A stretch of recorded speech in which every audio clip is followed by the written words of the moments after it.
This is CBN NewsWatch.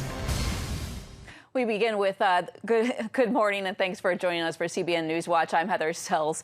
We begin with a debate over transgender athletes in men's and women's sports. Several states are currently drafting measures to ban these athletes from competing in sports categories that are different from their biological sex. Mark Martin joins us now with more. Mark. Heather, in at least 5 states, Republican lawmakers in recent weeks have sponsored these measures. According to the Wall Street Journal, the lawmakers say they're concerned that female athletes are up against unfair competition. Lawmakers from New Hampshire, Washington, Georgia, Tennessee, and Missouri introduced or pre-filed bills. At issue is if transgender rights protections are hurting the fairness in women's sports. With the help of the nonprofit religious freedom law firm Alliance Defending Freedom, Connecticut athlete Alana Smith filed a complaint with the U.S. Department of Education. According to ADF, 2 high school male athletes who identify as female have won 15 women's track championship titles, once held by 9 different female athletes in Connecticut. ADF states female athletes are being robbed of athletic opportunities, dreams of competing at the next level, and even potential scholarships. So even before I get to the track, I already know that I'm not gonna get first place or maybe even second place. And it's really hard knowing that because I know that no matter how hard I work, I won't be able to have the top spot. Women should have the opportunity to be champions. Athletics is an opportunity for young girls to develop self-confidence, to work hard, to see the results, not just to participate, but to win. And when you allow males to come in and to steal those opportunities away from young women, that is not okay. It doesn't just violate Title IX, but it impedes their future athletic and career opportunities as well. ADF reports that the U.S. Department of Education Office for Civil Rights agreed to investigate allegations of illegal discrimination at the request of 3 teen track athletes in Connecticut. The Wall Street Journal reports that according to transathlete.com, in about a third of states, there are no bans on transgender students competing on teams that match the gender identity they've chosen. And Heather, critics believe the measures are not needed and could bring up constitutional concerns about discrimination and due process. Back to you. Thanks, Mark. And we are joined now by Matt Sharp. He's the senior counsel with Alliance Defending Freedom. Matt, thanks for joining us. Tell us more about these bills that are being introduced in the various states right now. It seems to be groundbreaking legislation. Why now? Well, I think these are being proposed in response to the stories of Alana Smith and these other brave female Connecticut athletes that are taking a stand saying, we deserve a level playing field. We should not be forced to compete against men. We should not be forced to sit on the sidelines while men take top spots on the podium and other places. And so these bills are a response to the actual harm that female athletes across the country are experiencing as they're forced to compete against men. Have you been hearing from many of these female athletes and their families? We have, and in addition to the 3 female athletes that we're currently representing in their complaint with the U.S. Department of Education, we're hearing so many other stories start popping up of girls losing spots or being forced in even contact sports where there's a safety risk involved and being told you have to compete against males.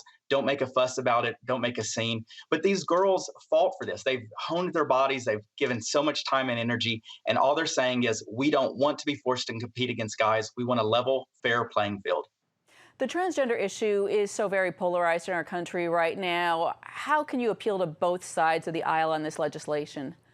Well, I think this comes down to an issue of fairness. Everyone knows that there are biological differences between males and females. And the whole reason we have laws like Title IX that protect opportunities for females was in response to these realities. And so I think we can all come together and say every student should have the opportunity to compete. But what we want them to compete on is not an unfair playing field, but a fair one. And by recognizing that there are differences and that women's sports should be preserved, I think we can all come together and recognize. And I think that's why we're even seeing radical feminists speak out on this issue and recognize that what they fought for was women's sports, not opportunities that are being taken away by men. Right, very interesting to see those feminists coming into play. Of course, we were just reporting on, and you know about Alliance Defending Freedoms asking the Office of Civil Rights in the Department of Education to investigate what's happening in Connecticut. Where do things stand with that investigation? Well, that investigation is ongoing, and we are encouraged by the Department of Education taking this seriously. And we hope it sends a message to other schools that may be adopting these harmful policies that are taking away opportunities for women, to let them know these are bad practices. And if they continue them, they face this same type of investigation for taking away rights and opportunities for women athletes. This legislation that we were also talking about, it's going forward in 5 states right now. Are you working in other states as well? Do you expect it to move forward in any other states this year? I know the stories of Alana and these other athletes have really taken hold with a lot of legislators. So it wouldn't surprise me to see many others taking up the cause and making sure that athletes in their states are given a fair playing field and not forced to compete against biological males. So we think these 5 may just be the first of many that will follow, taking concrete steps to protect female athletes in their states. All right, Matt Sharp with Alliance Defending Freedom. Thank you for your time. Thank you for having me. Growing evidence suggests that Iran was responsible for shooting down a Ukrainian passenger plane earlier this week. This video shows the moment the Boeing 737 was struck by a missile. An Iranian resident recorded video of the plane crashing to the ground outside Tehran. Iranian media is broadcasting CCTV video that shows debris on fire streaking past the camera. Western intelligence officials say it is likely that Iranians fired off the anti-aircraft missile because they mistook the Ukrainian passenger plane for a possible U.S. fighter jet. Iran has invited officials from Boeing, the U.S., and Canada to investigate. The crash happened just hours after Iran launched a barrage of missiles against U.S. air bases in Iraq. Well, the killing of Iran's General Soleimani has focused attention on the reality of many Shia militia groups throughout the Middle East. As Chris Mitchell reports, one researcher has spent years studying these groups and has an important message for the U.S. Important to look at. Philip Smythe created the Shia Militia Mapping Project, an exhaustive research effort identifying Iranian-backed Shia militias throughout the Middle East. He says they're an extension of Iranian power. They are the spear point for the Iranians. Now, we talk about their nuclear weapon and the nuclear threat that's coming out of Iran, but this is the real nuclear weapon on the ground. This is what affects change in the region. This is what's kept dictators in power that the Iranians have wanted. For instance, Bashar al-Assad. It's the Shia militias that supported him. How do they control Lebanon? Lebanese Hezbollah. Smythe says Qasem Soleimani masterminded these states within states and wove them throughout the region from Iran to Lebanon. But he was a guy on the ground who knew how to build relationships, and not just that. What made him very important was how he was able to delegate to other commanders. He knew who the right people were, who was going to be ideologically loyal, who could be financially loyal. These militia groups number as many as 200,000 and pose a threat to America's #1 ally in the Middle East, Israel. A massive one. This is the tip of the spear for the Iranians in terms of fighting the Israelis. He says Americans should know about these groups and care. Well, they should care because these groups have been consistently threatening the United States and its interests in the region. And ideologically, they hold that the United States needs to not only be out of the region, but religiously speaking, they view the United States as what they call Shaitan al-Akbar, or the greatest Satan. And that's a true belief that many of the hardcore ideologues hold. That means they want to take American lives when they view it as strategically advantageous. Based on Smythe's research, it's clear America, Israel, and the West will be dealing with these Shia groups throughout the Middle East for the foreseeable future. Chris Mitchell, CBN News, Jerusalem. For more political news and analysis, be sure to catch Faith Nation this evening. You can watch it right here on the CBN News Channel.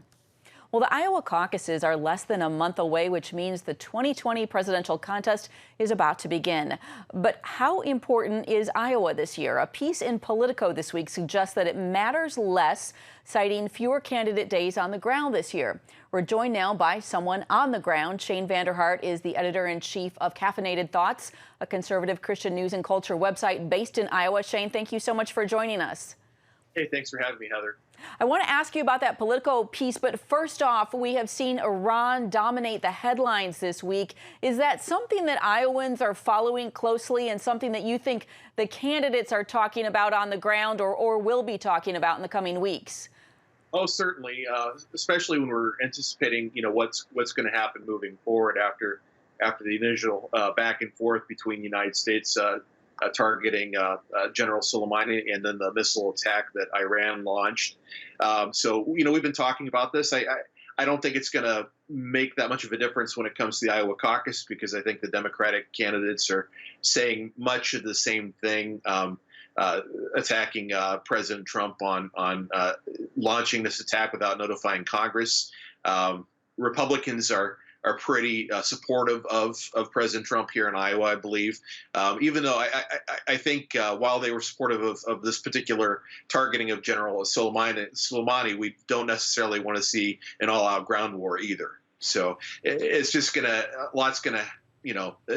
what'll happen going forward will determine how much of an issue it's going to be among Iowans as we approach not just the Iowa caucus, but the general election in November. Right. I think we're all breathing a sigh of relief right now, but still cautious. I wanted to ask you about that Politico piece and just the importance of Iowa in this year's presidential race. Of course, you're biased. You're an Iowan. You're on the ground there. But from your vantage point, what are you seeing? Are the Democratic presidential candidates spending less time in Iowa than in previous years? I think that's accurate. I mean, you can't really deny they're counting up actual events and how many times they're coming out, and it doesn't seem like that because there are just so many Democratic candidates. So it seems like we always have somebody here in the state. But the caucus is a little bit later than it's been in the past, and I think that's making a difference. You got Super Tuesday looming a month out from I believe a month out from the Iowa caucus, and that's going to make up about 60% of the delegates. You have had some complaints. Julian Castro, he's the one that first launched the complaint about Iowa being too white and not diverse enough. So you probably have that at play. But what your viewers need to understand is that Iowa may not necessarily pick the party nominee, even though we have, in certain years. What Iowa's useful for is winnowing down the field. We started this particular process cycle with over 20 candidates, and now just haven't winnowed down enough. But basically we're looking at about 3, maybe 4 tickets out of Iowa.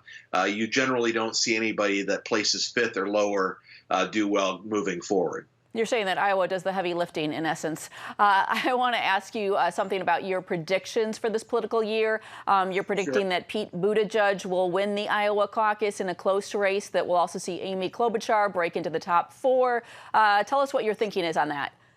Well, I think Buttigieg has one of the strongest organizations in Iowa. He has over 100 staff in Iowa, at least earlier in the cycle he did. I'm sure he's moving some of those out to New Hampshire and Nevada and other places as well.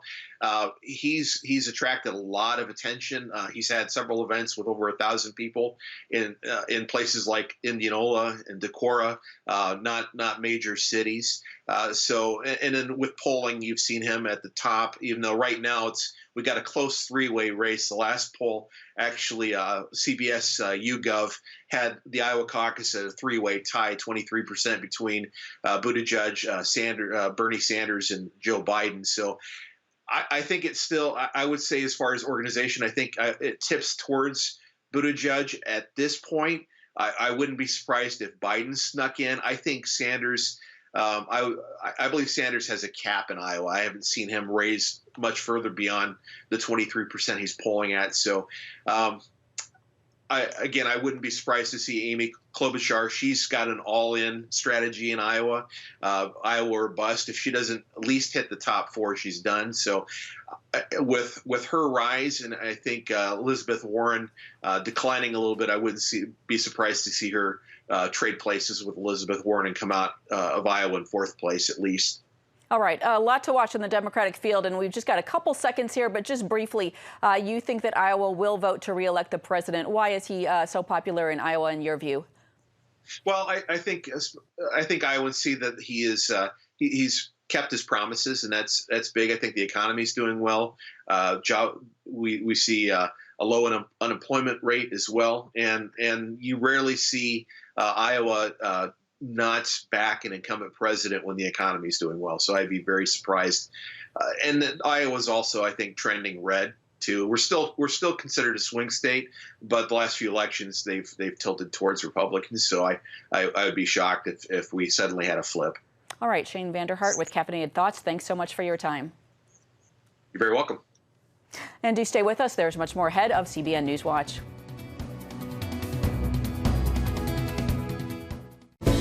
Come home to the sounds of Southern Gospel from CBN Radio. You'll enjoy a rich Southern blend of bluegrass, classic gospel, and Southern gospel favorites like the Gaithers, the Crab Family, and bluegrass sounds like Mountain Faith. So make yourself at home with the all-new CBN Southern Gospel.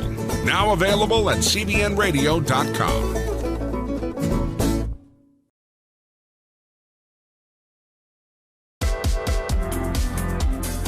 Meet the pastors who are preaching the gospel in a fresh, fearless way.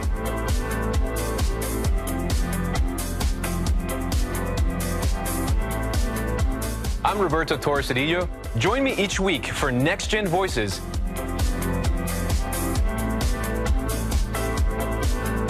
And watch God transform a generation.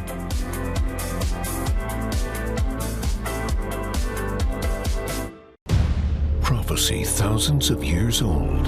We were called to be a light to the world. Being fulfilled today.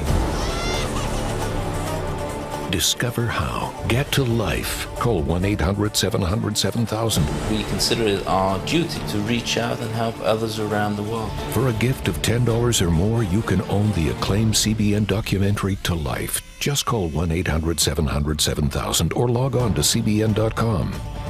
To treat a human, no matter what he is, which religious he have, which color he is, this is what I'm doing. See how the people of Israel are fulfilling prophecy. History is being written, and I want to be a part of it. By sharing their knowledge. In Africa, in Asia, in South America, in East Europe. And their love. This is how we work. This is us. Get to life. Call 1-800-700-7000 or log on to cbn.com. The Supreme Court will take up a Louisiana abortion law in March that pro-life leaders believe could be used to re-examine the legal foundations of abortion in America. Paul Strand reports on the renewed push to overturn Roe v. Wade. This is the first big abortion case that new Justices Neil Gorsuch and Brett Kavanaugh get to weigh in on. And many are assuming they're going to give the court a conservative and maybe even pro-life majority. And some 207 lawmakers here on Capitol Hill are asking the court to use this case to reconsider the very rulings, like Roe v. Wade, that gave the nation legalized abortion nationwide. Catherine Glenn Foster helped write the brief those lawmakers signed. This is a case where the court can revisit the Roe v. Wade regime and should revisit that regime. The High Court will hear a case from Louisiana that would require abortion doctors to obtain hospital admitting privileges. Opponents of the law say it's incredibly restrictive, and it's going to make it hard for Louisiana women to get abortions there. But those who support the law say all it's basically doing is insisting that abortion doctors have admitting privileges to a local hospital in case one of their patients gets into an emergency or has medical complications. There's this exemption for abortion. For anyone who's performing an abortion, all of a sudden the same rules don't apply. And really, it is a situation where you have an abortion business fighting for the right to abandon their patients. Dr. Lilback's Westminster Theological Seminary went to court against Obamacare regulations, forcing it to pay for abortion-causing contraceptives. And they said, well, it's easy. You just have to pay $2 million a year in fines. So off to court went the seminary and allied groups like Little Sisters of the Poor. And it ended up going all the way to the Supreme Court. Lilback believes pro-life legal victories can help land blows against Roe v. Wade. Of course, we long for the courts to say Roe v. Wade was a bad decision. You can't find abortion rights in the Constitution. But he says it's more important that everyone keep fighting on all fronts and change the American culture. We're moving in the right direction. And so I think our battle is one day at a time, one decision at a time, one life rescued at a time. Until we can come to the point where we really can say that America is a pro-life nation. Paul Strand, CBN News, reporting from the Supreme Court. Don't go anywhere. We'll be right back after the break.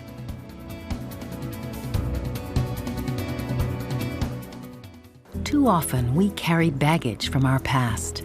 You know what it's like. It affects everything and everyone in our lives. It's always there, weighing us down and keeping us from achieving true happiness. But do you know God never meant for us to be trapped in the past? You can be free of your baggage. Learn how God's forgiveness leads to changed lives and new beginnings. Call the 700 Club. I'm Ephraim Graham, and this is Studio 5. Cruise with me as I discover the good things happening in the world of music, sports, television, and movies. The fact that Ryan Coogler was going to be directing the film, I knew that something special was going to happen. We'll chat with artists at the forefront of entertainment and explore the connection between popular culture and faith. I asked my pastor, I said, well, does that mean I'm supposed to be a preacher? He says, well, no, you already have a pulpit. Watch Studio 5, Wednesday night at 9:30. Tikkun Olam. This is our nature as a country. To make the world a better place. Literally, we felt the earth shaking. The Christian Broadcasting Network presents To Life, how Israeli volunteers are changing the world. This film needs to be seen by everyone. I was in tears. Now you can own the inspiring documentary To Life on DVD. There is blood on our hands if we know and we walk away. I'm so grateful that this film was made. To Life can be yours for a gift of $10 or more. Call 1-800-700-7000 or log on to CBN.com. We know that every minute counts to save life. It'll bless Israel, but it'll also bless all the friends of Israel. Discover the untold story of how Israeli volunteers are making the world a better place. Call 1-800-700-7000 or log on to CBN.com to get your copy today. The largest mainline denomination in the U.S. has announced a plan to break up, and many in the church are still trying to understand what it all means. With close to 7 million members, the United Methodist Church is the second largest Protestant denomination in the U.S. It also has churches in Africa, and it does work in Southeast and Central Asia and Honduras. For more on this, we are joined now by Dr. Dan Dewitt, Director of the Center for Biblical Apologetics and Public Christianity at Cedarville University. Dr. Dewitt, thank you for joining us. Tell us about this proposed split. Everyone is talking about gay marriage, but is there more to it than that? Well, the United Methodist Church has had diversity within their denomination on this topic, going back to its founding and in the 70s, as the denomination has grown internationally, grown more outside of the United States than it has in the United States. There's been growing tension between those who hold a traditional view of biblical sexuality and marriage and those who don't. And so the proposal that came about in recent history is for those two groups to part ways and for the traditional group to start a new denomination with resources from the denomination to be able to withhold what they see as a biblical view of sexuality, and then for the United Methodist Church to be able to make the progress that those within the denomination are seeking. Does it make sense to you that they would split over this one issue, or do you see it as deeper than just gay marriage? Well, this is the kind of issue that, like a lot of contemporary issues, traces its way back to what Christians believe about the Bible. And so those who are upholding a traditional view of biblical sexuality are doing so not because they see themselves as morally superior or better than someone who might disagree with them, but they believe that God has clearly spoken on this topic. So this is really an issue not just of sexuality, but of where authority is to be found. And for Christians like myself, we believe that God's spoken and we're not his editor. We can't change what he said. We are under the authority of what he has revealed to us. Just practically speaking, we're hearing that the majority of Methodist congregations will stay with United Methodist Church. What do you expect from the churches in the U.S. that hold to a traditional biblical view on marriage? Will they be weakened without the backing of a major denomination? Well, there will certainly be some resources for them. It sounds like pastors will be able to keep their pension. Some churches, it's noted, I've read that some churches will be able to keep their church buildings, which will imply that some of them will not be able to do so. Churches that want to stay within the denomination won't even have to vote. But I think that churches in the U.S. that continue to support a biblical view of marriage, they won't be weakened. I think that they'll be welcomed by others who have the similar view of the Bible. So I think that they'll see this not actually as a step backwards, but a step forwards.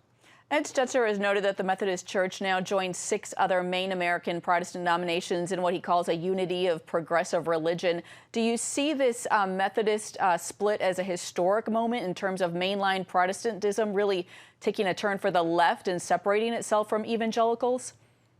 Yeah, if you think about the mainline denominations, considered to be the oldest denominations, really the groups that have split off are known for standing for biblical authority. So fundamentalists, evangelicals, Pentecostals, this really goes back to the question of whether or not we will place ourselves under the authority of God's revelation. So it's a historic moment within that denomination, but it's really nothing new. This is the same battle that's really traced in the Bible all the way back to Genesis 3. Will we believe God? Will we take him at his word? Or will we take matters into our own hands? All right, Dan Dewitt with Cedarville University, thank you so much for your time. Thanks, Heather. Coming up, a special moment for believers at the Jordan River.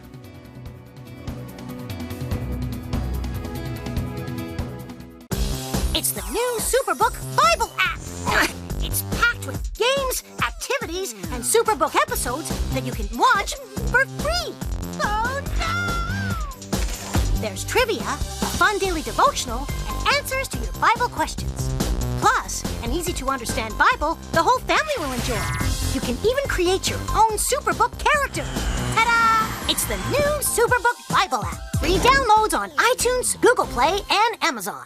From Washington, D.C., uncompromising stories, interviews, and analysis from veteran journalists David Brody. Escalating fight. Jenna Browder. Chose his words carefully. Ben Kennedy. Plan to join him. And Amber Strong. For impeachment grows a little bit louder. Bringing you the political news that matters. We get out and tell the story of the progress that we're making in this country. Watch Faith Nation, weeknights at 6 on the CBN News Channel. We will move the American embassy to the eternal capital of the Jewish people, Jerusalem. As the nations rage, you can stand with Israel. History is being written, and I want to be a part of it. Call 1-800-700-7000 and get to life. This is our nature as a country. Discover the untold story of how Israeli volunteers are changing the world. We consider it our duty to reach out and help others around the world.